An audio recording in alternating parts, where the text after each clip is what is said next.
Chapter 13. "I hope, my dear," said Mr. Bennet to his wife, as they were at breakfast the next morning, "that you have ordered a good dinner today, because I have reason to expect an addition to our family party." "What do you mean, my dear? I know of nobody that is coming, I am sure, unless Charlotte Lucas should happen to call in, and I hope my dinners are good enough for her. I do not believe she often sees such at home." "The person of whom I speak is a gentleman and a stranger." Mrs. Bennet's eyes sparkled. "A gentleman and a stranger? It is Mr. Bingley, I am sure.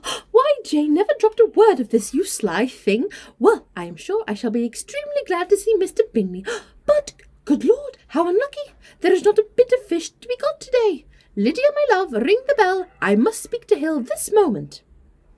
"It is not Mr. Bingley," said her husband. "It is a person of whom I never saw the whole course of my life." This roused a general astonishment, and he had the pleasure of being eagerly questioned by his wife and 5 daughters at once. After amusing himself some time with their curiosity, he thus explained. "About a month ago I received this letter, and about a fortnight ago I answered it, for I thought it a case of some delicacy and requiring early attention. It is from my cousin, Mr. Collins, who, when I am dead, may turn you all out of this house as soon as he pleases." "Oh, my dear," cried his wife, "I cannot bear to hear him mentioned. Pray do not talk of that odious man. I do think it is the hardest thing in the world that your estate should be entailed away from your own children, and I am sure if I had been you, I should have tried long ago to do something or other about it." Jane and Elizabeth attempted to explain to her the nature of an entail. They had often attempted it before, but it was a subject on which Mrs. Bennet was beyond the reach of reason, and she continued to rail bitterly against the cruelty of setting an estate away from a family of 5 daughters in favour of a man whom nobody cared anything about. "It is certainly a most iniquitous affair," said Mr. Bennet, "and nothing can clear Mr. Collins from the guilt of inheriting Longbourn. But if you will listen to his letter, you may perhaps be a little softened by his manner of expressing himself." "No, that I am sure I shall not, and I think it was very impertinent of him to write you at all, and very hypocritical. I hate such false friends. Why could he not keep on quarrelling with you as his father did before him?" "Why, indeed, he does seem to have some filial scruples on that head, as you will hear." "Hunsford, near Westham, Kent, 15th of October. "Dear Sir, the disagreement subsiding between yourself and my late honoured father always gave me much uneasiness, and since I have had the misfortune to lose him, I have frequently wished to heal the breach, but for some time I was kept back by my own doubts, fearing lest it might seem disrespectful to his memory for me to be on good terms with anyone with whom it had always pleased him to be at variance. There, Mrs. Bennet.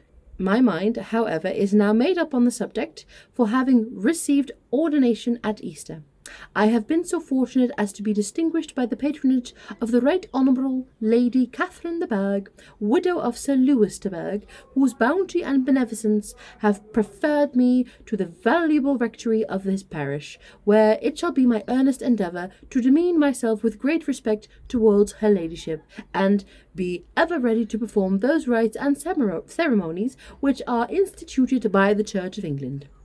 As a clergyman, moreover, I feel it my duty to promote and establish the blessing of peace in all families within the reach of my influence, and on these grounds I flatter myself that my present overtures of goodwill are highly commendable, and that in the circumstances of my being next in the entail of Longbourn estate will be kindly overlooked on your side, and not lead you to reject the offered olive branch.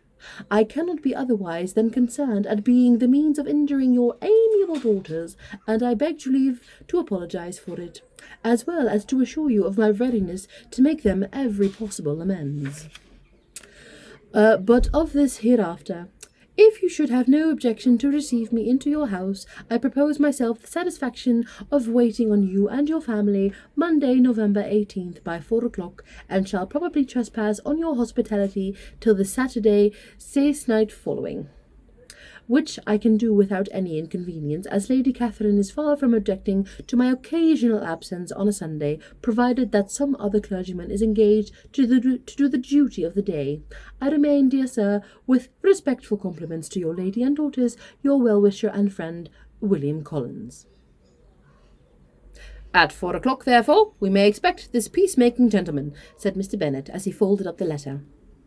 He seems to be a most conscientious and polite young man, upon my word, and I doubt not will prove a valuable acquaintance, especially if Lady Catherine should be so indulgent as to let him come to us again.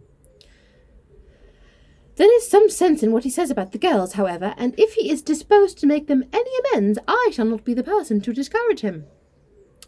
Though it is difficult, said Jane, to guess what he can mean to make us the atonement he think our due, the wish is certainly to his credit.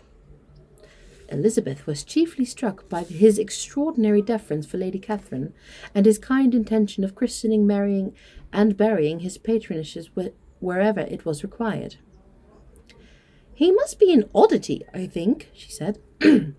I cannot make him out. There is something very pompous in his style. And what can he mean by apologizing for being next in the entail? We cannot suppose he would help it if he could. Can he be a sensible man, sir? No, my dear, I think not. I have great hopes of finding him quite the reverse. There is a mixture of servility and self-importance in his letter which promises well. I am impatient to see him. In point of composition, said Mary, his letter does not seem defective. The idea of the olive branch, perhaps, is not wholly new, yet I think it is well expressed. To Catherine and Lydia, neither the letter nor its writer were in any degree interesting. It was next to impossible that their cousin should come in a scarlet coat, and it was now some weeks since they had received pleasure from the society of a man in any other colour. As for their mother, Mr. Collins's letter had done away much of her ill will, and she was preparing to see him with a degree of composure which astonished her husband and daughters. Mr. Collins was punctual to his time, and was received with great politeness by the whole family. Mr. Bennet indeed said little, but the ladies were ready enough to talk, and Mr. Collins seemed neither in need of encouragement nor inclined to be silent himself. He was a tall, heavy-looking young man of 25. His air was grave and stately, and his manners were very formal. He had not been long seated before he complimented Mrs. Bennet on having so fine a family of daughters, said he had heard much of their beauty, but that in his instance fame had fallen short to the truth, and added that he did not doubt her seeing them all in due time well disposed of in marriage.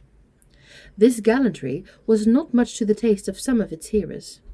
But Mrs. Bennet, who quarrelled with no compliments, answered most readily, "You are very kind, sir, I am sure, and I wish with all my heart it may prove so, for else they will be destitute enough. Things are settled so oddly."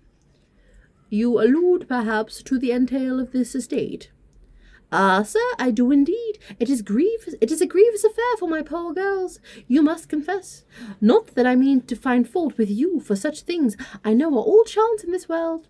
There is no knowing how estates will go on once they come to be entailed." "I am very sensible, madam, of the hardships of my fair cousins, and could say much more on the subject, but I am cautious of appearing forward and precipitate. But I can assure the young ladies that I come prepared to admire them. At present I will not say more, but perhaps when we are better acquainted—" He was interrupted by a summons to dinner, and the girls smiled on each other. They were not the only objects of Mr. Collins's admiration. The hall, the dining-room, all its furniture were examined and praised, and his commendation of everything would have touched Mrs. Bennet's heart, but for the mortifying supposition of his viewing it all as his own future property. The dinner, too, was in its turn highly admired, and he begged to know which of his fair cousins the excellency of its cooking was owing. But here he was set right by Mrs. Bennet, who assured him with some asperity that they were very well able to keep a cook, and that her daughters had nothing to do in the kitchen. He begged pardon for having displeased her. In a softened tone she declared herself not at all offended, but he continued to apologize for about a quarter of an hour.